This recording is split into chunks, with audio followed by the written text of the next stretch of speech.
Bonsoir à toutes, bonsoir à tous. Bienvenue à cette séance plénière du 9e voyage en multimédia. On a déjà partagé quelques moments importants à chaque fois avec des personnalités du monde du tourisme ou du digital qui viennent parler de digital ou de tourisme, et c'est à chaque fois très, très enrichissant.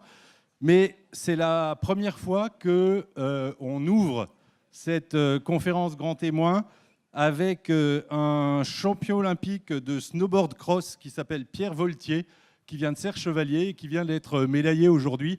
Donc je ne sais pas s'il y a des gens de Serre-Chevalier dans la salle.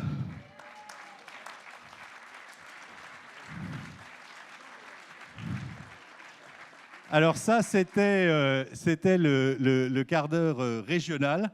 Et pour remettre les pieds sur terre et bien arriver à Saint-Raphaël, je vous invite également à accueillir chaleureusement Frédéric Masquelier, qui en est le maire.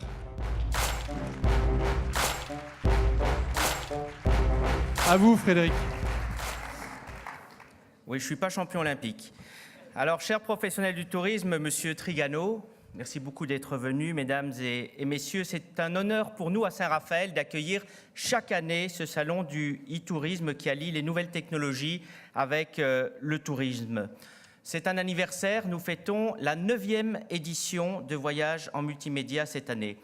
Et en 9 ans, on peut dire que nous avons tous connu des évolutions considérables. Lors de cette première édition, et je tiens à le rappeler, vous n'aviez qu'un Français sur 10 qui avait un smartphone. Il y en a aujourd'hui près de 7 sur 10. Lors de cette première édition, les tablettes n'existaient pas, ou presque. Aujourd'hui, vous avez un Français sur 3 qui en possède une, et chaque foyer bénéficie également d'une tablette. Alors la liste de ces évolutions technologiques, vous les connaissez, elle pourrait être longue. Je rajouterais qu'il y a la connexion Internet, et c'est un véritable défi d'ailleurs d'avoir le très haut débit dans chacune des régions, augmenté de plus de 30%. Les achats en ligne se sont multipliés par 4 et on a vu également émerger de nouveaux acteurs comme Airbnb, TripAdvisor, Booking, j'en oublierai plein et je m'excuse déjà pour ceux qui ne seront pas dans cette liste, qui ont révolutionné notre manière de voyager. Aujourd'hui, on ne voyage plus de la même manière qu'en 2009. Vous avez également des touristes qui sont de plus en plus exigeants, où la comparaison, la participation, la recherche d'informations a également changé. La manière de vivre son séjour et de partager aussi son expérience avec ses plus proches a été bouleversé, et ce type de salon qui sont des moments d'échange, qui sont des moments de partage, conformes d'ailleurs à la logique des réseaux sociaux, nous permettent d'anticiper les pratiques de demain, de connaître les nouvelles attentes des touristes qui sont devenus de mieux en mieux informés, de plus en plus exigeants. Je voudrais également dire donc que je suis particulièrement heureux et fier de vous accueillir cette année. C'est un 9e anniversaire. L'année prochaine, ce sera le 10e anniversaire, ça c'est pas un scoop, le 10e, mais je souhaite également le 11e, le 12e, et sur ça vous m'avez compris. Vous m'avez compris que je souhaite aussi que ce salon de voyageurs multimédia reste à Saint-Raphaël, qu'il ne quitte plus Saint-Raphaël. Vous l'avez aussi compris que ce salon dont je suis fier et j'apprécie, je voudrais rendre hommage à Régis Courvoisier, qui est un garçon formidable. Merci beaucoup.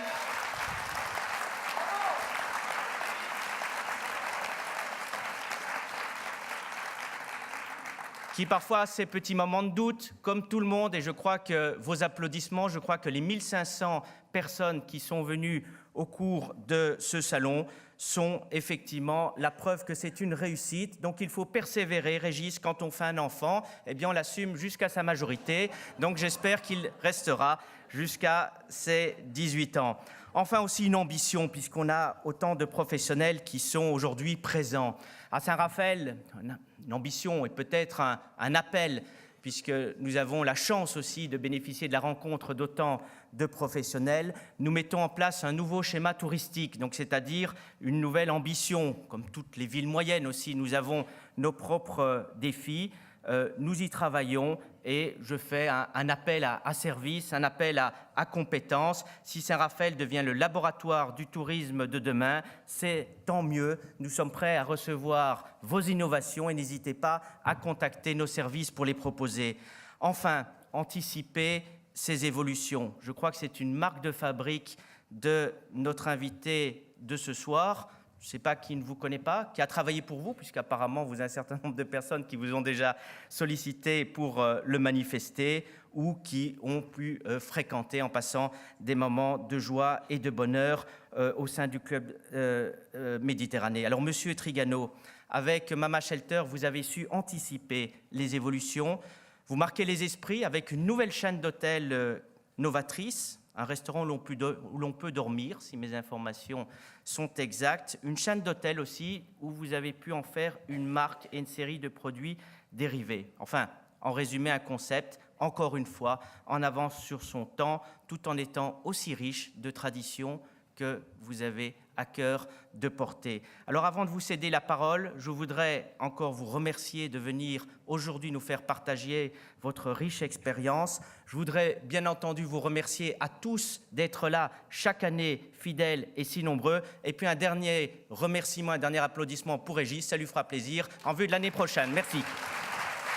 Merci Frédéric pour ces mots d'accueil chaleureux.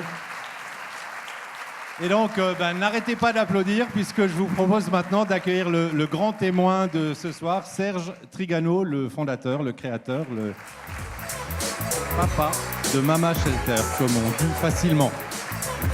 Bonsoir. On va s'asseoir.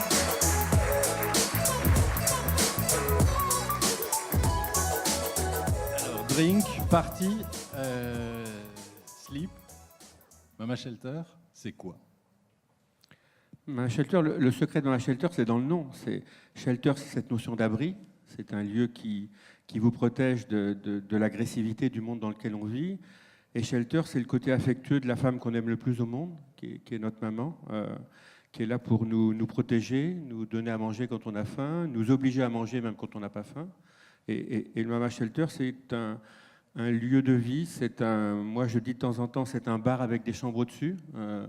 C'est un endroit où on peut venir prendre un verre, dormir, faire la fête, écouter un concert, faire un séminaire. C'est un lieu populaire, au sens noble du terme, que je revendique. Et c'est un lieu en même temps sexy et moderne. Et donc, le premier Mama Shelter a ouvert ses portes quand ? Il y a 10 ans, cette année, à Paris, dans un quartier improbable ? Plus improbable, oui, le 20e arrondissement de Paris, rue de Bagnolet. En gros, le 20e arrondissement de Paris, c'est un peu la zone... les gens, quand ils venaient à l'ouverture, mettaient leur GPS oui. En se disant où est-ce que je vais. Ils avaient le sentiment de partir en Afrique. C'est un peu loin. Oui, alors que le 20e, l'Afrique est un peu plus à gauche, on va dire, quoi. Et donc, pourquoi avoir choisi cette espèce d'endroit improbable ? C'était volontaire ou c'était un hasard parce qu'il y avait du foncier ou... Non, l'idée sur laquelle on était, c'était de dire on va faire découvrir les villes à partir de quartiers populaires, de quartiers qui racontent vraie histoire. On va commencer à Paris parce que c'est là où est notre base. Et donc, on a travaillé dans les quartiers comme le 9e, 10e, 11e, 18, 19, 20. Et puis un jour, on a trouvé ce site dans le 20e arrondissement qui était un vieux parking tagué, complètement à l'abandon. Et on a trouvé à rien. Et on a contacté Philippe Stark, avec qui on avait commencé à réfléchir, et qui nous a dit, moi, ce site, je veux bien travailler dessus. Et c'est comme ça que l'histoire est partie. D'accord. Et donc là, c'est une première aventure, c'est financé en fonds propres. Alors c'est une première aventure, elle a été un peu compliquée à financer parce qu'on a tellement voulu casser les codes qu'encore une fois, les gens qui ont l'habitude d'investir dans l'hôtellerie préfèrent investir dans des lieux classiques. Oui, avec et donc, une chambre de temps de mètres carrés, avec un ratio de temps. Et comme nous, l'idée, c'est de dire on va rompre, on va casser tout ce qui a été fait, pas pour le plaisir de casser, mais l'idée sur laquelle on a réfléchi, c'était de se dire, les goûts des gens sont en train de changer, la façon de partir en voyage est en train de changer, ce qui avait fait le succès du Club Méditerranée des grandes années, où on partait 2-3 semaines en vacances, ça se fait quand même de moins en moins, on décide au mois de janvier, ça se fait de moins en moins, et donc on a trouvé que le territoire de la ville était un territoire intéressant sur lequel on pouvait travailler. Et on a commencé à réfléchir comment est-ce qu'on peut faire découvrir les villes de façon originale. Et c'est comme ça que c'est parti. Donc on a trouvé ce site et j'ai commencé à aller voir les financiers. J'ai raconté 1000 fois l'histoire. Moi, quand je travaillais au club, les banquiers me disaient « Monsieur Trigano, si vous avez besoin d'argent, 1 milliard, 2 milliards, venez, on va vous faire le chèque ». Et donc je suis allé taper à leur porte en disant « Ça tombe bien, j'ai besoin d'argent ». D'abord, la moitié m'a pas reçu. Et puis ceux qui me recevaient m'ont dit « Écoutez, un truc dans le 20e arrondissement, ça ne marchera jamais. Prenez votre paréo et reprenez vos colliers de fleurs et allez faire un village de vacances. » à des trucs, et les Trigano ne sont pas programmés pour faire l'hôtellerie de ville. Voilà, donc j'y ai mis tout ce que j'avais de gagné dans mon ancienne vie, parce que je crois que quand on croit dans un projet, il faut y aller à fond. Voilà. On n'a pas fait de compromis, on est allé à fond, on nous disait il ne faut pas de restaurant, on a dit on fait le restaurant, il faut pas... On est allé au fond de notre truc en se disant tant pis, dans certains cas on ne plaira pas à tout le monde, mais l'idée c'est de dire si on plaît à tout le monde, on va perdre notre âme. Donc on avait un vrai concept, petite chambre, 18, 20, 22 mètres, très bien équipée. On a essayé de mettre l'argent là où on pensait que c'était important, la qualité du matelas, la literie, une douche simple, connectivité, un iMac avec les gens d'Apple. On a donc travaillé avec Philippe Stark, avec Alain Sandorin, ce grand chef qui malheureusement nous a quittés l'année dernière. Voilà. Et donc on est parti sur cette idée-là, mais cette idée-là, elle ne rentrait pas dans les moules et dans les codes des financements traditionnels. Voilà. Le REVPAR du banquier moyen. Moi, et je ne regrette pas, bien sûr, j'ai mis tout ce que j'avais gagné.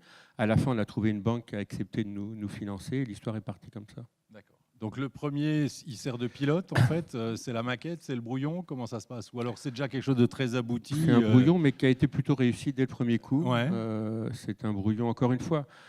On a fait appel à des gens de grand talent. On a eu la chance de travailler avec Philippe, avec des ingénieurs d'Apple. D'abord, on a cherché des jeunes pour nous accompagner dans ce projet. Et curieusement, les jeunes designers, les jeunes chefs ont eu peur de s'associer avec nous là-dessus. Et en fait, c'est des vieux. Pourquoi? Parce qu'ils trouvaient ça trop risqué. Parce qu'ils trouvaient ça trop risqué. Ils ne voulaient pas mélanger leur nom à ce truc-là dont ils pensaient que ça allait se casser la figure. Et curieusement, c'est donc des gens qui avaient un peu de bouteille, comme Philippe, comme Alain Sanderins, qui ont accepté et qui ont dit nous, on va y aller. Ça nous tente. Et ils ont mis leur nom. Alain Sanderins, il avait 3 étoiles sur un restaurant Place de la Madeleine. Donc, ce n'était pas évident d'imaginer une cuisine populaire et simple. Philippe Stark, il travaille pour l'émir du Qatar, qui ne sait pas si son appartement à New York lui a coûté 100 ou 200 millions de dollars. C'est pas le sujet, et quand nous, on est arrivé avec nos budgets un peu serrés, ça a été une période un peu amusante. Et c'est le projet qui les a intéressés. Le projet les a intéressés. Le projet, et puis l'idée de travailler avec notre famille, avec l'histoire qu'on avait du club. Ouais, on va en parler. Et c'est comme ça que c'est parti. C'est parti comme ça. Et ensuite, ça a commencé à faire des petits au bout de combien de temps? Le deuxième bébé Le deuxième a vu le jour 3-4 ans après, 4 ans après. Ouais. Et là, les mêmes nous ont dit, écoutez, vous avez une chance Il y en a un qui a... c'est un miracle que votre truc ait marché, tentez pas le diable. On s'est dit, ça va, mais non. Et on s'est dit, on va quand même essayer. Et on a fait Marseille, ça a marché. Puis après, on a fait Lyon, et puis on a fait Bordeaux. On a ouvert à Rio il y a 2 ans, on a ouvert à Los Angeles. On ouvre à Belgrade dans quelques semaines. En partant à l'international, on va voir ça aussi. Quand j'ai préparé avec votre assistante le plateau, elle m'a envoyé votre CV et il y a un truc qui m'a pas mal frappé, que vous avez l'air d'ailleurs de revendiquer avec gourmandise aujourd'hui. C'est 1997, viré du club par la famille Agnelli, en toutes lettres. C'est assez rare dans un CV. On a dans le milieu des offices de tourisme en particulier eu beaucoup de restructurations ces dernières années. Il y a pas mal de gens qui sont restés sur le carreau et je ne suis pas certain qu'ils mettent viré de l'office de tourisme de X, par exemple. Écoutez, j'avais une version soft au début. Je disais, j'ai quitté le club en 1997. Puis après, je me suis dit, il y en a marre de dire de l'hypocrisie et de dire la vérité. J'ai été viré du club, sur un conflit avec un actionnaire. Et moi, si vous voulez, pour moi, ma vie, c'était le club. J'avais donc 50 ans quand je suis parti. 20 ans bercé par les récits de Gilbert qui nous racontait son épopée, comment il avait découvert un site à Agadir, comment il avait séduit le président du Mexique, comment il est allé négocier avec le Parti communiste. Une aventure incroyable. Voilà, donc c'était une aventure formidable. Et moi, j'ai baigné dedans, tout petit. Donc il y a quelques anciens géos dans cette salle qui ont participé en partie Ouais, à cette aventure du ouais. club, qui était une aventure incroyable. Après, j'ai travaillé pendant 30 ans, chef de village, directeur, et ainsi de suite. Donc, le jour où Les un mec vous États-Unis, convoque vous êtes aux parti aux États-Unis, je suis États-Unis. parti 5 ans, bon, enfin, ça offre pas d'intérêt. Et donc, le jour où l'actionnaire vous convoque et vous dit on aimerait faire le point avec vous, vous y allez. J'oublierai jamais, c'était dans les locaux de la Caisse des dépôts, et le représentant du groupe Agnelli me dit voilà, on n'est pas content, ta communication n'est pas bonne, et donc tu vas quitter le club où on va te mettre. En fait, ils m'ont mis dans un placard doré, qui était président Avec du une conseil fonction de surveillance, ouais. ce qui voulait rien dire, Le truc classique. qui était placardisé, qui est le truc classique quand on veut virer quelqu'un de façon un peu plus soft. Voilà. Et comme toutes les belles histoires d'amour, parce que pour moi le club c'était une histoire d'amour formidable, J'imagine. plus elles sont belles, plus elles se terminent mal. Voilà. Plus c'est Donc douloureux. plus c'est douloureux. Donc c'était douloureux. En plus, celui qui nous a succédé n'était pas d'une grande élégance. Enfin voilà, ça a été. Et leur idée, c'était de dire, pour avoir une légitimité sur le club, il faut tuer le nom des Trigano. Voilà. Et donc, ils s'y sont efforcés avec beaucoup de talent. Ils n'ont pas complètement réussi, parce que 20 ans après, il y a encore beaucoup de gens qui assimilent le club On disait un truc sur la mauvaise herbe, je sais pas au quoi. travail qu'a fait Gilbert. Et voilà. Et puis, et donc, pendant un certain temps, je me suis dit, bon, bah, ils se sont trompés, ils vont me rappeler. Ce n'était pas possible. Le club sans les Trigano, ce n'est pas possible. Et puis, je racontais tout à l'heure, je suis allé aux États-Unis. Et j'avais une bande de copains américains que j'avais fait quand je travaillais à New York. Et je commence à pleurer, me raconter mon histoire, me lamenter, ils sont pas justes, machin truc. Et les mecs me disent, écoute, arrête tes conneries. Laisse tomber. Laisse tomber. Moi, j'ai été chez Coca-Cola, j'ai été viré. L'autre, il était chez machin, il a été viré. Ici, on a tous C'est la vie, c'est la vie. Voilà, dis-nous ce que tu vas faire demain. Mm. Et je me suis dit, oh, bah, ils ont raison. Voilà, la page, elle est tournée. J'ai été viré. Qu'est-ce qu'on va faire demain? Et c'est comme ça qu'on a commencé à réfléchir avec mes fils sur l'aventure du Mama Shelter. Alors, l'aventure du Mama Shelter, il y a un autre truc aussi. Alors, ça, je ne sais plus, c'était dans un interview de BFM, je crois, ou un truc comme ça, où quand vous avez réfléchi au concept, vous l'avez fait en famille, avec des amis, et il n'y avait pas de consultant. C'est tragique, ça. Vous tuez une industrie. Là, j'ai plein d'anciens collègues qui sont très Écoutez, compétents. J'ai du respect pour les consultants. Moi, je ne les utilise pas. Voilà, je ne vais pas dire du mal. Je ne vais pas mettre la moitié de la salle à dos. Je vais pas mettre la moitié de la salle à dos. Mais quand le seul banquier qui a accepté de financer l'histoire du Mama Shelter nous a dit, écoutez, on va y aller. On va juste quand même faire un petit audit. On prend le meilleur consultant français de la restauration. Ouais. Il va faire l'audit et ça bouclera l'opération. On dit, OK, faites ce que vous voulez. Bon.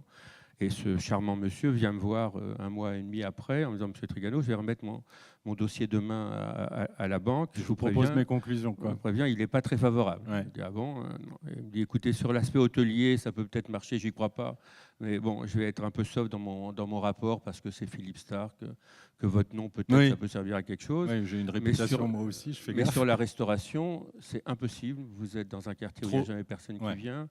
Votre restaurant n'est pas en façade sur la rue, on voit pas, un peu en retrait. Et donc, j'ai analysé, j'ai fait marcher tous mes modèles économiques et autres. Emplacement numéro Au 1, mieux 2, du 3. mieux, les vendredis et samedis soirs qui sont dans notre métier, les deux bons soirs, vous ferez 40 couverts. Ouais. Et donc, votre truc ne marchera pas. Et il a donc obligé à faire le restaurant, pour ceux qui connaissent le Mama, au rez-de-chaussée, il y a le restaurant. Toutes les baies vitrées sont faites de façon à ce que le jour où on arrêterait le fonctionnement du restaurant, on puisse y mettre des chambres. Ouais. C'est vous dire la confiance qu'avaient les gens dans le projet.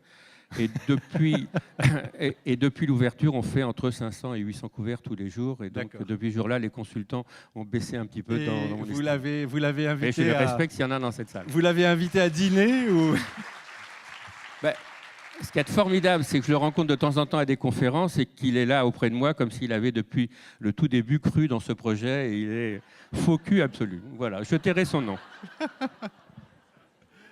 Alors, qu'est-ce qui a marché dans le Mama au-delà du concept? On voit bien l'idée qui correspond à un besoin de l'urbain, de déstresser, ce genre de choses. Mais la rupture, c'est quoi? C'est l'innovation?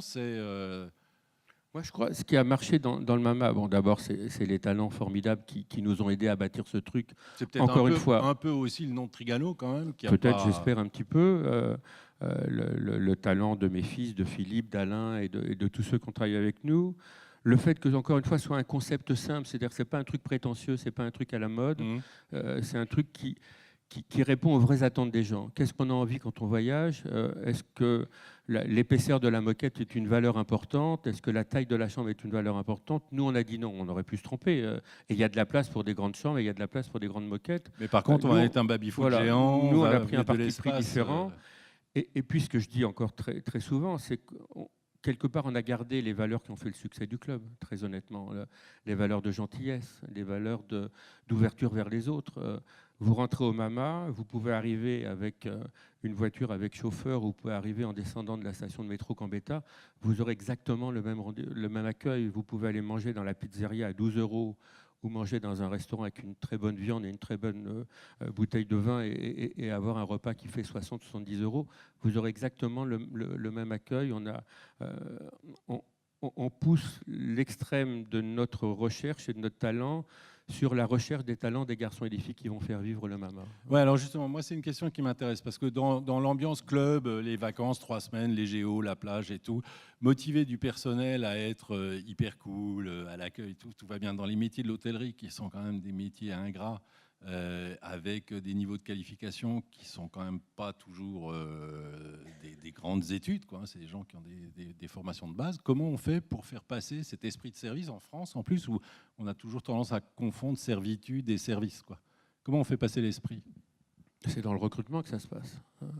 Dans le recrutement, il faut trouver des garçons et des filles pour qui, justement, et je suis d'accord avec vous, moi j'insiste chaque fois sur la noblesse qui a à servir les autres.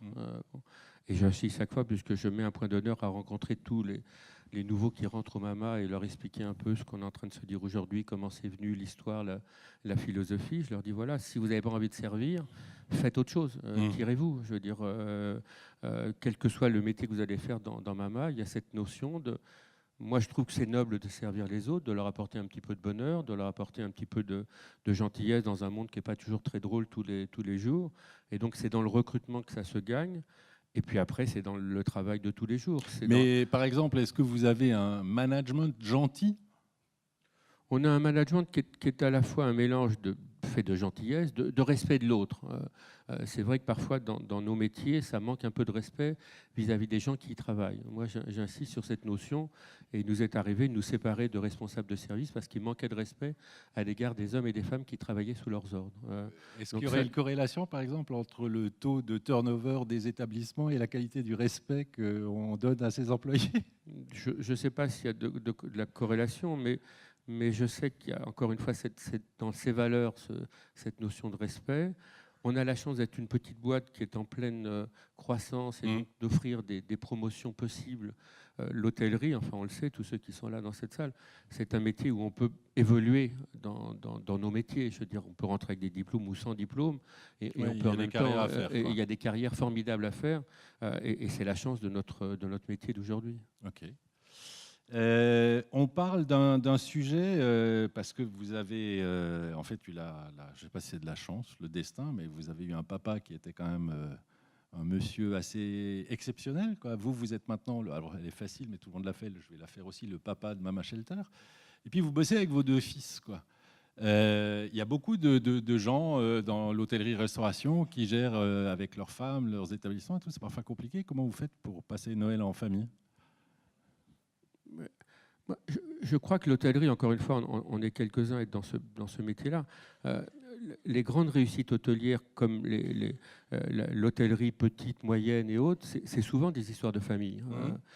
Parce qu'on a moins de vie privée quand on travaille dans l'hôtellerie que quand on travaille dans des métiers plus traditionnels. Et donc, il faut que l'autre accepte ces contraintes. Que parfois les week-ends on ne soit pas là, que le soir on rentre tard parce qu'il y avait des problèmes au restaurant ou à l'hôtel. Et dans les grandes sagas hôtelières, Marriott c'est une famille, Hyatt c'est la famille Pritzker, Oberoi c'est une famille, voilà, le club ça a été longtemps une grande famille, Mama c'est une famille. Il y a une notion de confiance qui s'établit, qui est importante pour faire fonctionner le truc, de tolérance vis-à-vis des horaires de l'autre, quel que soit le job qu'il fait. Et donc, encore une fois, il y a des milliers d'hôtels, de restaurants qui sont des petites entreprises familiales, comme il y a des grands groupes qui sont des entreprises familiales. Donc, moi, c'est un vrai bonheur. J'ai été formidablement heureux de travailler avec mon père, je travaille avec mes fils. La relation est un peu différente de ce qu'elle était. Oui, et puis vous en avez 2, vous. Moi, j'en ai 2. Et moi, si vous voulez, quand mon père parlait dans les réunions, je n'aurais jamais osé dire quoi que ce soit.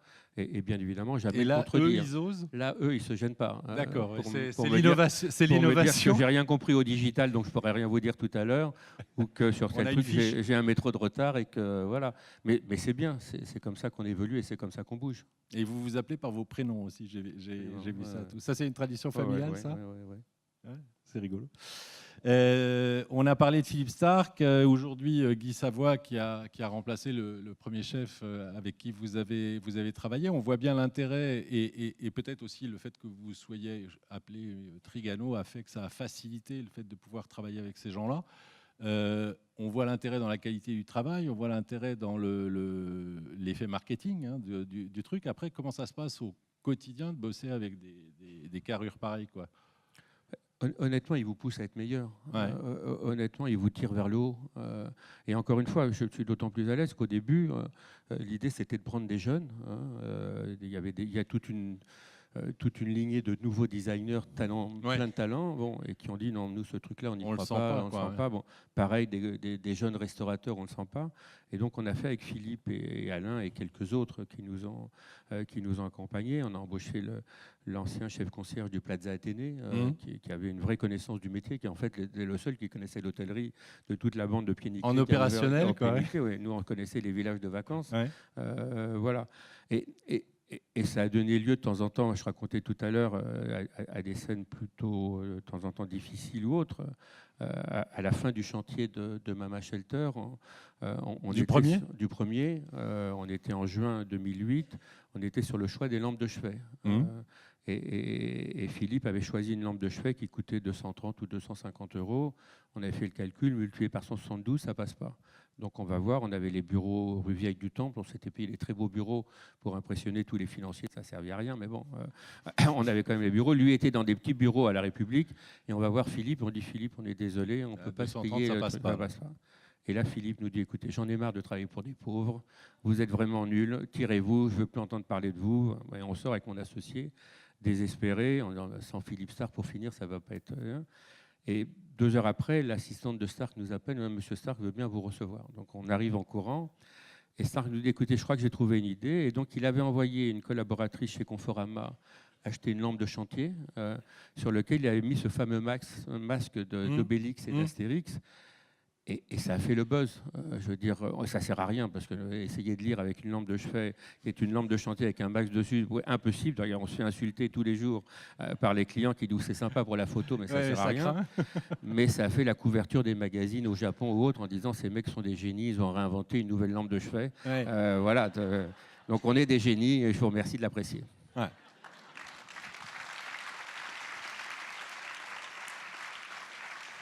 Avec le coup de bol qu'il est rappelé quand même, quoi. Absolument, oui. Sinon, on aurait été très mal. C'est clair. Sur deux sujets, avant de passer la parole à la salle, moi, il y a 2 sujets qui m'intéressent dans ce que j'ai vu, en tous les cas. Aujourd'hui, France, Brésil, USA, demain, Belgrade, Prague. Vous partez à l'international, quoi, direct, quoi. Alors, il y a deux questions. D'abord, c'est un peu barjot, non ? Non, quand vous avez un bon concept et que le concept plaît, encore une fois, c'est un concept simple, c'est pas un truc très compliqué, c'est un concept qui répond aux attentes de la plupart des gens dans les villes, qui n'est pas fait pour tout le monde. Hein, et je crois que si on essaie de faire plaire à tout le monde, on perdrait notre âme. Donc on a un vrai concept. Il y a de temps en temps, d'ailleurs, il y a 2-3% de clients qui arrivent au Mama. Ils rentrent dans la chambre, ils disent je pose mes valises, où est ma chambre? On dit c'est là la chambre. Bon, ils disent écoutez, je croyais que c'était un hôtel de luxe parce que le mot Starck a un petit peu égaré quelques gens. Et donc ils partent en courant. On a aussi un côté un peu sexy. Il y a il y a des films porno dans les chambres, il y a des trucs un peu olé olé. Donc il y a des gens qui n'apprécient pas ce genre de trucs qui partent aussi. Mais voilà, on a un certain caractère, une certaine image et on la revendique. Et on pense que ça peut marcher. On a testé le Mama à Los Angeles sur le marché américain. On est à peu près à 95% d'occupation avec un rooftop. Alors, le rooftop de Mama, ce n'est pas le rooftop de Paris. C'est un peu comme ici, il fait beau pratiquement toute l'année. Ouais. Donc, il est plein toute l'année. Et les Américains, ce sont les Américains qui viennent, ce n'est pas les Français. Donc, on s'est dit qu'on allait... il y a des correspondances entre les typologies de clientèle. C'est des jeunes cadres urbains dans tous les pays ou ça varie d'un endroit à l'autre? Honnêtement, quand vous allez au Mama, alors c'est bien sûr plutôt assez jeune, mais je crois que notre chance, c'est qu'on peut y aller. Moi, j'y vais avec mes petits-enfants, je ne suis pas ridicule. Il y a des jeunes, il y a des moins jeunes, il y a des entreprises qui viennent faire un séminaire, il y a des gars qui viennent faire la cour à l'homme ou à la femme qu'ils ont envie de séduire. Voilà, donc c'est ce mélange. Moi, le point dont je suis le plus fier au Mama, c'est que dans un monde où on est en train de contingenter un peu et de compartimenter un peu les gens, où on met les riches d'un côté, les pauvres de l'autre, les blacks ici, les fudge là, et ainsi de suite, nous au Mama, c'est un lieu où tout le monde se sent à l'aise. Quelle que soit votre couleur de peau, votre religion, votre revenu, on fait en sorte que vous soyez bien. Et donc ça, je crois que ça peut plaire un peu partout dans le monde. Ça ne plaira pas à tout le monde, mais ça peut plaire un peu partout dans le monde. Le besoin de protection. On ouvre Belgrade dans quelques jours, on ouvre Prague dans quelques mois, après on ouvre Toulouse, on vient de signer Luxembourg, on vient de signer Londres, on va signer Washington. Voilà, et on est en train de discuter pour en faire un autre à Santiago du Chili. Et c'est souvent en fait une histoire de rencontre avec des hommes ou des femmes qui sont venus au Mama, qui trouvent l'histoire assez amusante et qui décident d'ouvrir avec dire, vous. Moi j'ai envie de faire ça dans ma ville, j'ai un bout de terrain, j'ai un peu de sous, et c'est comme ça que ça se passe le plus souvent. En fait, c'est du réseau, c'est un réseau social. On s'était dit au Mama, on va se poser dans les villes qu'on aime et avec les gens qu'on aime. Donc on fait un peu d'études, bien sûr, quand on nous propose des sites, mais à nouveau... Avec des consultants? Non, tout seul comme des grands. Et ça vaut ce que ça vaut.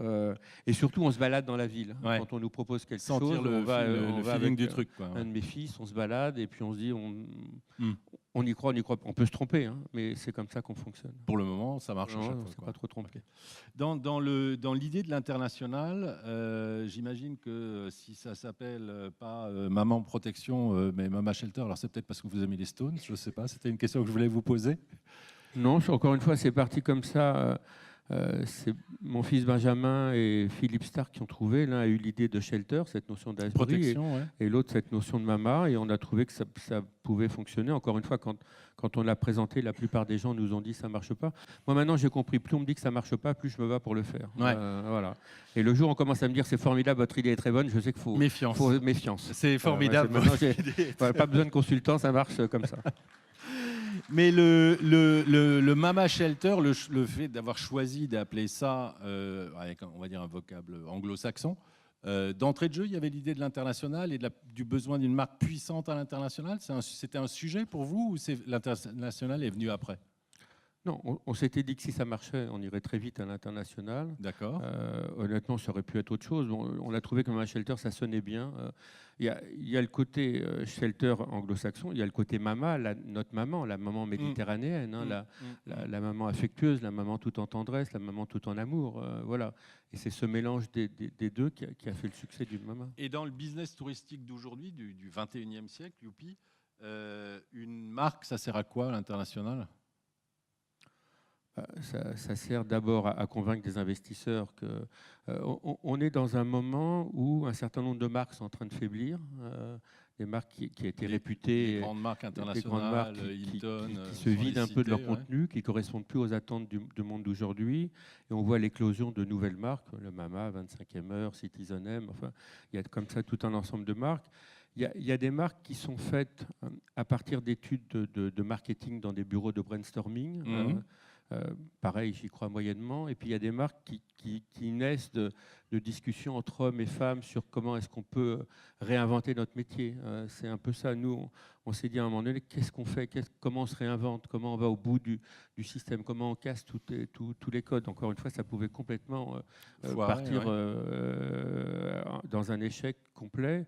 Je crois que le fait qu'on y ait mis tout notre cœur, toute notre passion, qu'on ait su s'entourer d'hommes et de femmes qui ont adhéré à ce projet. Parce qu'une fois d'avoir une idée, c'est bien, et une fois qu'on a convaincu les financiers, c'est bien, mais après, il faut trouver les hommes et les femmes qui vous accompagnent qui vont concrétiser le et truc, on a trouvé une formidable équipe, et aujourd'hui, on est parti à la conquête du monde. Mais sur le sujet de la marque, vous avez aujourd'hui une notoriété qui dépasse largement votre chiffre d'affaires. Enfin, je ne veux pas être vexant, mais j'ai quand même l'impression que c'est le cas, quoi. Très contrarié, je vais me retirer immédiatement de la scène. Non, honnêtement, c'est une escroquerie. Le Mama Shelter est une escroquerie sans nom. En termes de marketing, c'est d'une supercherie énorme. On a 6 hôtels et on est connu dans le monde entier. Voilà. Parce que comme on raconte une histoire différente, c'est toujours pareil, il faut raconter une histoire. Je crois qu'une des marques de succès du Mama, c'est qu'on a su raconter une histoire. L'histoire de Philippe, qui faisait dans le luxe et qui fait un hôtel économique, d'Alain Sanderins, qui a sa 3 étoiles au Louis Carton, des Trigano qui venaient des villages de Payotte, de Corfou et de Punta Cana et qui vont dans le 20e arrondissement, de Apple, des ingénieurs d'Apple qui nous aident à concevoir l'iMac qu'on met dans les chambres, de l'ancien du Plaza Athénée qui se retrouve dans un truc de 2 étoiles. Voilà, donc il faut raconter une histoire. Il faut que les gens sentent qu'il y a une histoire, qu'il y a quelque chose, qu'il y a des valeurs, et à partir de là, la marque se fait. Et elle commence à avoir de la valeur instantanément pour le client, pour le business, pour le développement. Alors, il y a un truc, je vous en ai pas parlé, mais ça m'intéresse, là, on y va à chaud. On est ici en Provence-Alpes-Côte d'Azur, ce qui fait que rien que le nom de la région, c'est déjà 3 marques majeures. On en a plein autour. On a Saint-Tropez, on a... enfin, voilà, quoi. Est-ce que les destinations, les marques de destination, c'est un atout dans la compétition internationale pour les gens, ou vous n'avez plus besoin de la marque de la destination finalement aujourd'hui? L'enjeu des marques, il est inépuisable, le débat sur les marques. Nous, on a décidé de se créer notre propre marque et d'investir dans cette marque, sans d'ailleurs faire de grandes dépenses de marketing. Ouais. On peut y revenir. Mais vous, c'est le produit, quoi. C'est la vérité du produit. C'est le produit, c'est l'histoire qu'on a racontée. Voilà. En même temps, c'est vrai que ça coûte de l'argent aujourd'hui. Donc, quand les budgets sont éparpillés entre plusieurs sources de financement, ça rend la prise de parole plus difficile. Et c'est vrai qu'aujourd'hui, enfin, moi, je pense que la marque France, elle lutte contre la marque Italie ou la marque allemande, ou la marque Espagne. La marque Espagne, voilà. Et certains pays y mettent des moyens beaucoup plus forts que les nôtres. Certains pays sont plus accueillants que nous. Enfin, il y a un grand débat sur l'accueil dans les aéroports. Vous avez bossé, non, sur un Moi, j'ai bossé une mission avec le Premier ministre là-dessus. Bon, on a essayé, on a enfoncé des portes ouvertes. Les enjeux... 7,5% du PIB, 2 millions d'emplois. Mais le seul truc, enfin, moi, que j'ai trouvé positif, c'est qu'on s'est retrouvé un jour avec les gens avec lesquels j'ai travaillé, la Caisse des dépôts et le maire de Deauville, face au Premier ministre et pratiquement à la moitié du Conseil des ministres. Ils avaient été mobilisés et qui chacun avait l'air de dire qu'ils portaient un intérêt au tourisme, que ce soit les ministres des territoires, les transports, et que chacun avait envie de faire bouger les choses. Je crois qu'ils prennent conscience, et d'ailleurs le truc extraordinaire, c'est la Banque de France qui s'est aperçue... Que les 50 milliards, on les avait gagnés. Voilà, Félicitations, 50 milliards, c'est fait. Ils sont gourés de 10 milliards dans leurs statistiques. Les mêmes banques de France qui vous embêtent quand vous leur présentez les bilans parce qu'il manque 40 centimes quelque part, ils sont aperçus que les recettes touristiques n'étaient pas de 40 milliards, mais de 50 milliards. C'est Christian Mantelli qui est content, c'est le premier gars qui réussit son challenge avant d'avoir commencé le truc. Donc il y a une vraie prise de conscience du gouvernement. Je crois qu'il y a une vraie envie de faire bouger les choses et je crois qu'ils vont faire bouger les choses. Ça prendra du temps. Il y a tout l'enjeu sur les normes et tous ces débats sur la difficulté qu'il y a à porter des projets. On a essayé d'insister surtout sur la petite hôtellerie et la petite restauration. Moi, le discours que j'ai tenu, c'est les grands ou les moyens comme Mama et les grands comme Accor, on se débrouillera toujours. Ce qui est triste, c'est tous les ans qu'il y a 200 ou 300 hôtels qui disparaissent, 200 300 restaurants qui disparaissent. Les 10 000 indépendants, les 15 000 indépendants. Et c'est là qu'il faut porter les efforts. Et je crois qu'ils en ont convenu. Alors après, on va voir. Moi, à un moment donné, j'ai dit au Premier ministre, j'ai peur que nos demandes finissent dans les oubliettes de Bercy. Et il m'a dit avec beaucoup d'humour, Monsieur Trigano, les oubliettes de Bercy, elles sont déjà pleines à ras-bord. Donc, il n'y a plus de place. Alors, on va voir, on verra. Un dernier point, le digital, puisqu'on est quand même dans une manifestation qui est centrée sur le tourisme et le digital. Donc là, vous m'avez dit que vous aviez une fiche. Je vous ai dit que j'y connaissais rien et que vous n'avez pas choisi le bon interlocuteur. C'est pour ça que je suis venu avec Mélanie pour me souffler. Non, je crois qu'honnêtement, alors j'y connais rien, mais j'essaye d'apprendre. La chance du MAMA, c'est qu'on est né à l'époque où le digital commençait à se mettre en place et à exister. Et que donc on a pu travailler sur les nouveaux concepts. On n'a pas été amené, comme le sont beaucoup d'hôteliers, à s'adapter. On a débarqué avec ça. C'est-à-dire que la commercialisation, dès le départ, on s'est dit on va le faire sur un site Internet. Et on a investi là-dessus, on a dépensé beaucoup d'argent là-dessus. On maîtrise maintenant entre 75 et 80% de notre distribution en direct. Le reste, c'est par les ETA. Donc ça, c'est plutôt pas mal.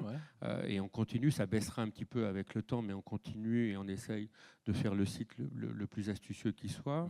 Feriez-vous de la gestion de la relation client ? Ça nous arrive, ça nous arrive. Encore une fois, là, il faut faire appel aux spécialistes.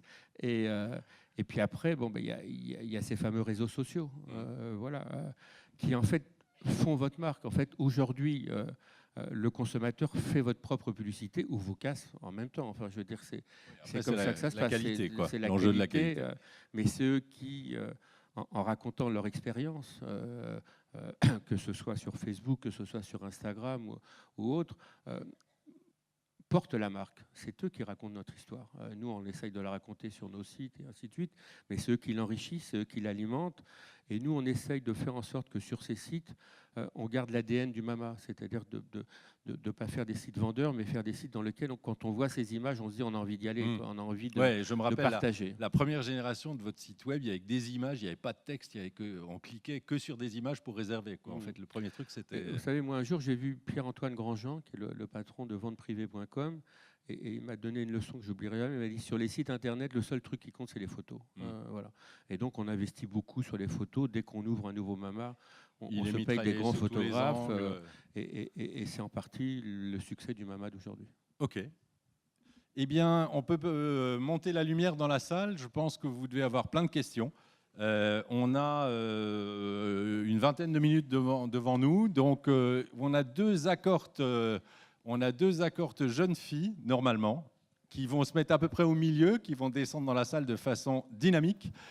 On a un jeune homme barbu là à gauche, et puis à ce moment-là, quelqu'un à droite, et on va alterner, comme ça on gagnera du temps pour avoir des questions, des réponses, plutôt que de la logistique. Donc le jeune homme barbu, et puis par là-bas, je veux bien une main, là, devant. Oui, bonsoir, merci pour votre témoignage. Accor Hotel a investi chez Mama Shelter. On voit que Sébastien Bazin et ses équipes sont beaucoup inspirés, notamment de l'appropriation des Mama Shelter par les habitants, qui est quelque chose qui n'est pas du tout le cas chez Accor Hotel. Qu'est-ce qu'eux vous apportent en dehors de l'argent? Qu'est-ce que vous retirez de cette participation d'Accor Hotel dans Mama Shelter? Alors, il nous apporte il y a trois domaines dans lesquels il nous assiste. Les achats, mais honnêtement, ce n'est pas celui sur lequel on avance le plus parce qu'on n'a pas la même philosophie sur la restauration. Nous, on n'achète que des produits frais et eux achètent des produits différents. Donc là, on n'a pas beaucoup de synergie. Le commercial, ne souriez pas, il n'y a rien de méchant dans ce que je dis. Le commercial, où ils ont des bases de données un peu plus importantes que les nôtres, faites de quelques millions de gens. Et surtout le développement. Accor a une équipe de 120 développeurs à travers développement le monde. Produit Développement hôtel, dont le métier est d'aller courtiser des investisseurs en leur disant ben voilà, si vous voulez faire un hôtel, vous pouvez faire un Sofitel, un Fairmont, un truc, un machin, un Ibis. Et il leur manquait un truc un peu plus sexy, trendy et autres. Et donc maintenant, ils peuvent présenter le MAMA. Et quand ils ont un investisseur intéressé, ben, ils nous disent voilà, vous pouvez faire un MAMA. Il y a un mec qui veut faire un MAMA à Milan, à Madrid. Et on regarde si ça nous convient ou ça ne nous convient pas, si la ville nous convient ou ne nous convient pas. Et si on a OK, ben on discute. Ça ne marche pas à tous les coups, mais on discute. Et puis si on leur dit non, voilà. Donc c'est essentiellement dans le domaine du développement. Toute l'Amérique du Sud, on le fait avec eux. On a un hôtel à Rio, on va en faire un deuxième. On va faire un hôtel à Sao Paulo, on va faire un hôtel à Santiago du Chili. Ça, c'est les équipes d'Accor. En Asie et au Middle East, à Dubaï, on vient de signer. C'est les équipes d'Accor. Voilà. Et une partie, c'est notre réseau direct. Et je me permets une question perso par rapport au sujet des Agnelli dont on parlait tout à l'heure. Vous lancez Mama en y mettant tout votre cash. Vous y allez à fond et puis finalement, vous rouvrez quand même le capital à un gros porteur. Oui, parce que si vous voulez, on s'est posé la question. J'imagine. Bien évidemment. Alors, on a essayé de se protéger le mieux du monde, mais bon, ça, on verra ce qui se passe. Mais en fait, on a vu que ce qu'on a lancé est en train d'exploser à travers le monde. Ces espèces d'hôtels, lieux de vie, lifestyle, machin truc. Les grandes chaînes hôtelières s'y sont lancées à fond. Ouais. Accor a eu ou l'intelligence ou la folie de se dire on ne saura pas faire, donc on s'associe une participation. Il faut y aller, les Hyatt, les Marriott sortent, eux, leur propre chaîne lifestyle. C'est surtout du design, il y manque un petit peu d'âme, mais enfin, ça existe. Ouais. Et donc, on s'est dit, soit on reste tout seul, indépendant, et on fera un hôtel tous les 2-3 ans. Et, on trace et on y va. Soit on trace et on accélère et on crée une vraie marque. Et on a choisi ça, et on verra comment ça se passe. Bon, en tous les cas, c'est la chance qu'on vous souhaite. On a quelqu'un à droite. Et... Bonsoir. Merci de votre présentation. Est-ce que vous pouvez dire un mot, s'il vous plaît, de MamaWorks ? Pourquoi avoir choisi parmi tous les possibles cette déclinaison-là ? Est-ce que c'est quelque chose auquel le coworking, les espaces de coworking comme ça, c'est quelque chose auquel vous croyez particulièrement ? Alors MamaWorks, c'est un concept de coworking. Le coworking est une nouvelle façon de travailler. Il y a tout un débat là-dessus pour dire que c'est un phénomène de mode ou une nouvelle façon de travailler. Moi, je crois que c'est une vraie nouvelle façon de travailler, à la fois, bien sûr, pour des petites entreprises qui n'ont pas les moyens, les garanties, ainsi de suite, et qui peuvent s'installer dans des petits coins de coworking, et même les grandes entreprises. Nous, sur les sites qu'on a aujourd'hui, la moitié du chiffre d'affaires est faite avec des grandes entreprises, les Orange et autres, qui travaillent sur des dossiers, qui travaillent sur des chantiers, ou des trucs comme ça. Voilà. Ouais. Donc, à mon avis, c'est une vraie tendance lourde de notre métier. Et un des investisseurs, celui qui investit dans le projet du Mama Shelter à Toulouse, a décidé de se lancer dans ces lieux de coworking. Et s'est dit, jusqu'à maintenant, la plupart des coworking, c'est des promoteurs immobiliers. Ça manque un peu d'âme, et donc il vaudrait mieux y apporter le regard de l'hôtellerie. Et il nous a demandé si on voulait bien s'y intéresser. On a dit avec plaisir. On a signé un premier à Lyon. On vient de signer, on ouvre le deuxième à Bordeaux. On a signé Lille, Montpellier, et on va développer le concept de coworking made in Mama Shelter, qui est donc le MamaWorks, avec le design Mama et puis la qualité humaine des mamas. Et on peut imaginer d'autres déclinaisons, des Mama Jump On travaille sur d'autres déclinaisons qui seront l'occasion d'une prochaine conférence. Ok, on en parlera une autre fois, ça marche, merci. Une question là. Bonjour. Oui, je suis là. Allons-y, non, mais vous, je vous ai repéré, pardon, excusez-moi, je cherchais le suivant. Non, je voulais savoir comment vous choisissiez vos destinations dans lesquelles vous installez vos hôtels, et est-ce qu'on pourrait voir dans le futur des mamas dans des plus petites destinations touristiques, balnéaires ou stations de ski? Alors, le Mama, pour fonctionner, comme encore une fois la restauration est importante et qu'il faut une population locale importante, à notre avis, ne peut bien fonctionner que dans des villes plutôt de grande taille, la dizaine de grandes villes françaises. Le seuil, c'est quoi? C'est 1 million d'habitants? 1 million d'habitants, l'agglomération d'1 million d'habitants, au sens large du terme, parce que nous, on fait 55% du chiffre d'affaires sur la restauration. Donc en fait, quand on parle de chaîne hôtelière, on est plutôt une chaîne de restaurants qu'une chaîne d'hôtels. Et on le fait en utilisant des mètres carrés qui, la plupart du temps, dans l'hôtellerie classique, servent à rien. Les lobbies, il n'y a pas de lobby au Mama, par exemple. Voilà. Et ça, c'est une des clés du succès. Maintenant, on travaille effectivement sur d'autres concepts qui nous permettraient de nous implanter sur des villes de moyenne importance. Alors, je ne vois pas de main. Si, on y va. Mademoiselle. Bonsoir. Alors, un petit conseil peut-être.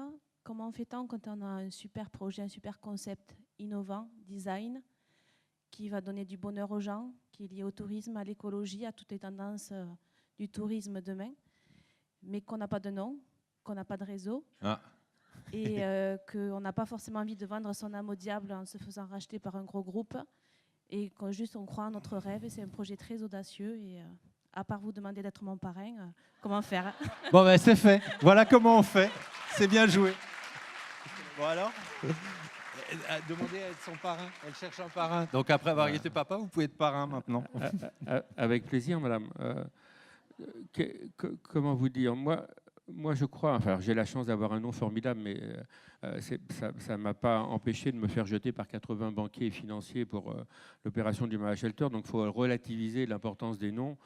Ils montent et ils descendent. Aujourd'hui, les gens nous font l'amitié de nous considérer qu'on est des bons. En 97, j'étais le manager le plus nul de l'année et le plus incompétent. Donc, il faut relativiser tout ça et j'en suis bien conscient et ça a été une vraie leçon de modestie et d'humilité.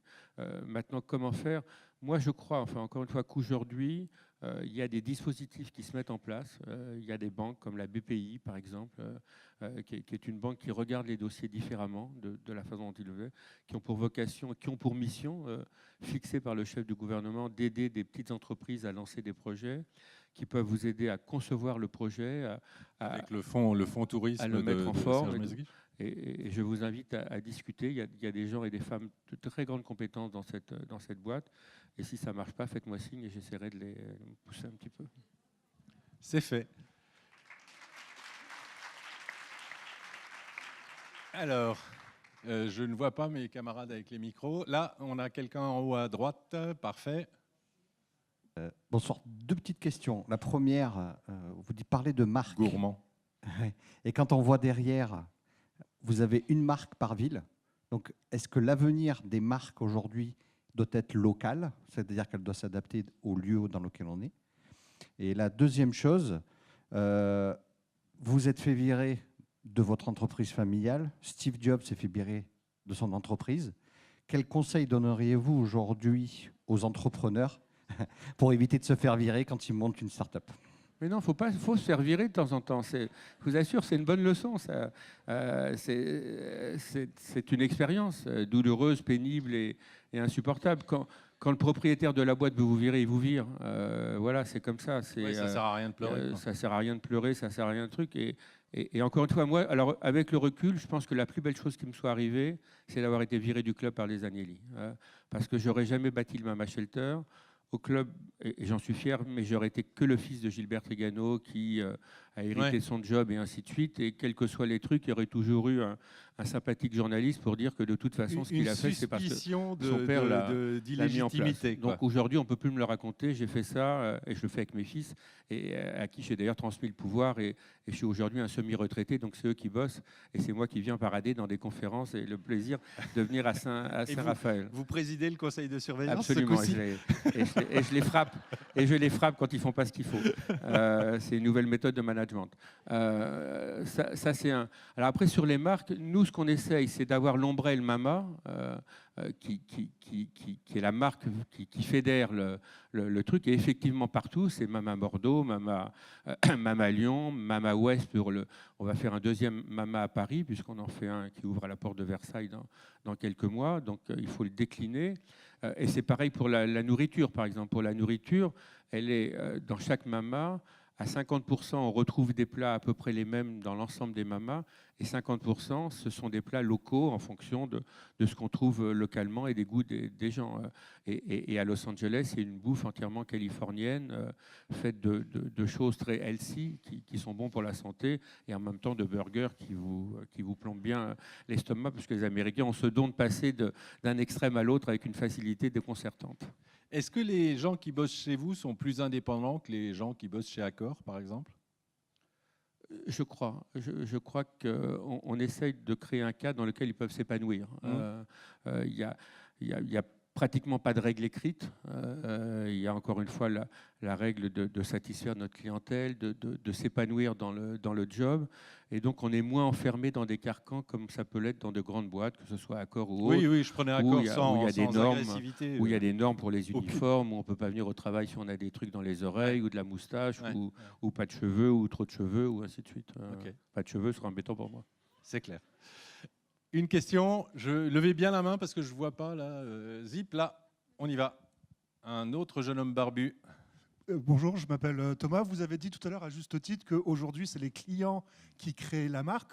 Aujourd'hui, on assiste à un phénomène où c'est le client qui crée du marketing. Il devient coproducteur du marketing, notamment pour nous dans l'hôtellerie et la restauration sur TripAdvisor.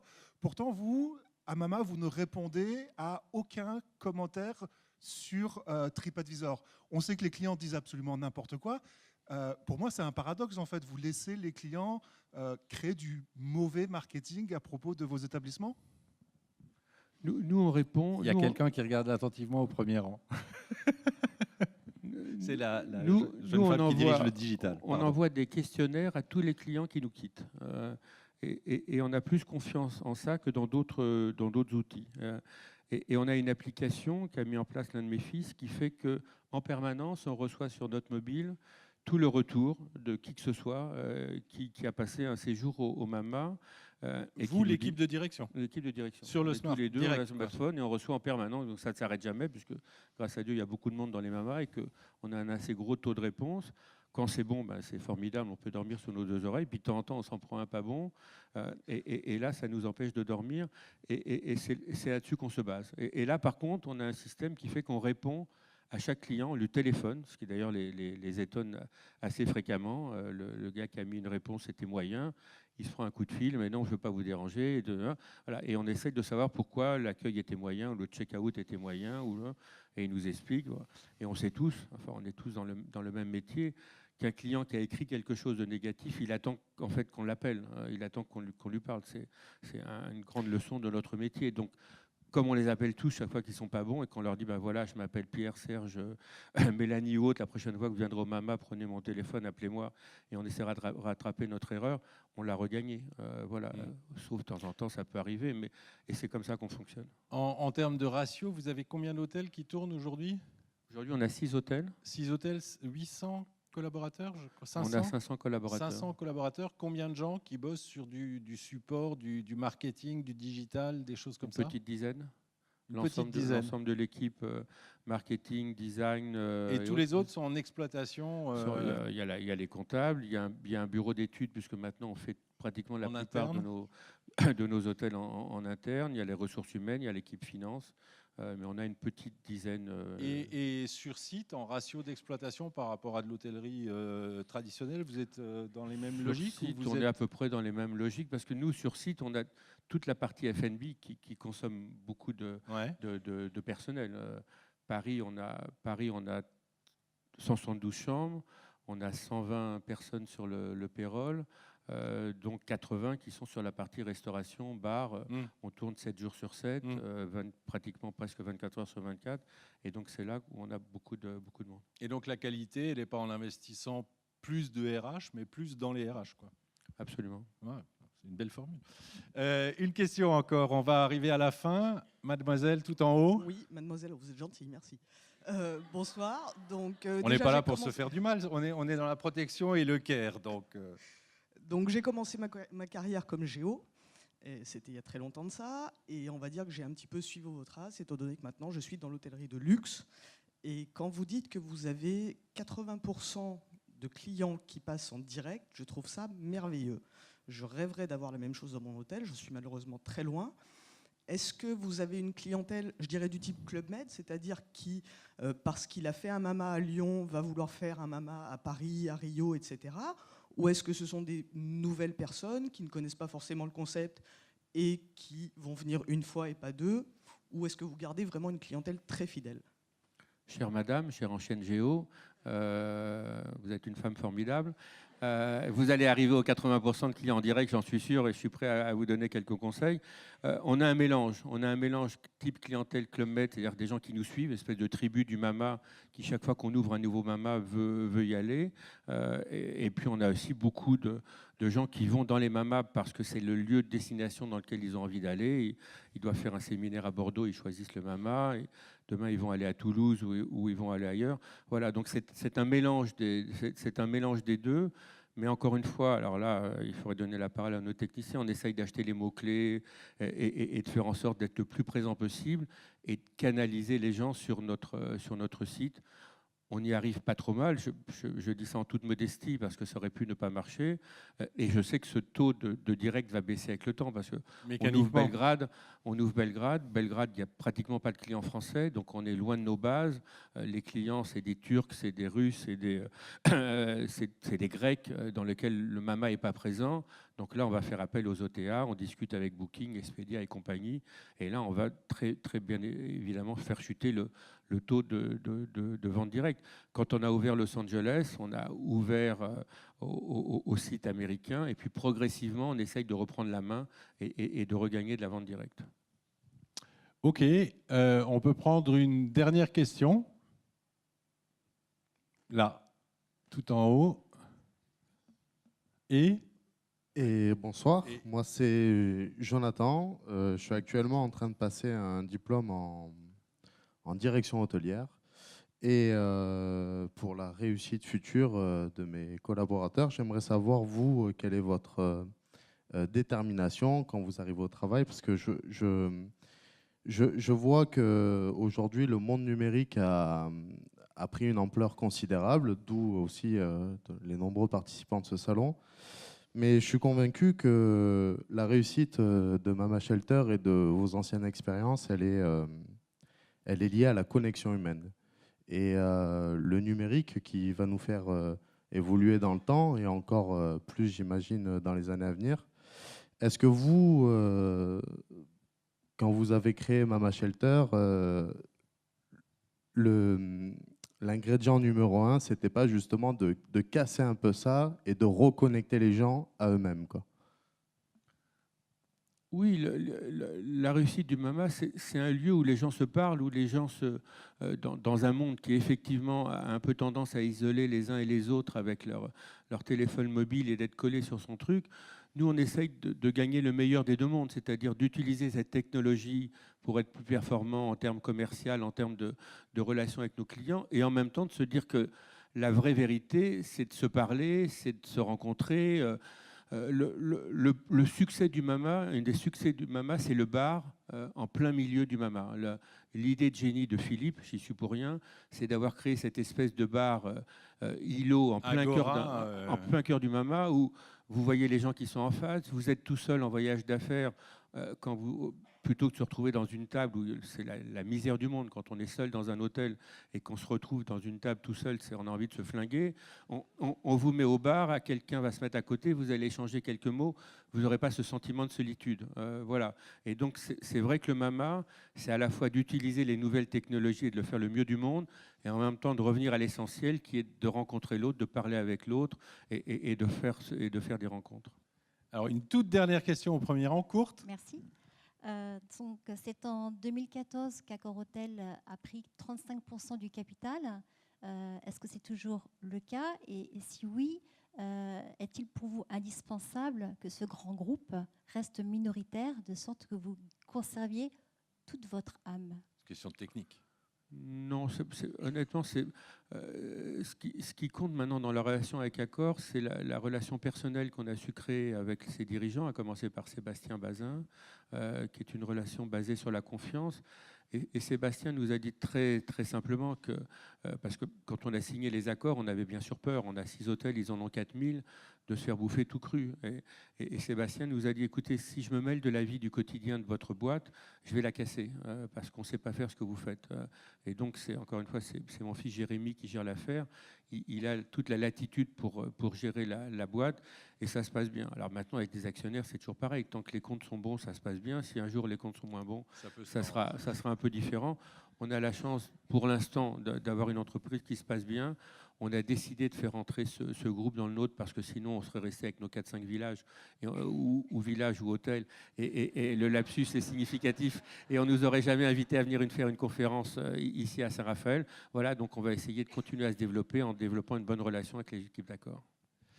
C'est tout le mal qu'on vous souhaite, en tous les cas, en vous remerciant infiniment pour ce moment très agréable. Bon retour, merci beaucoup. À bientôt.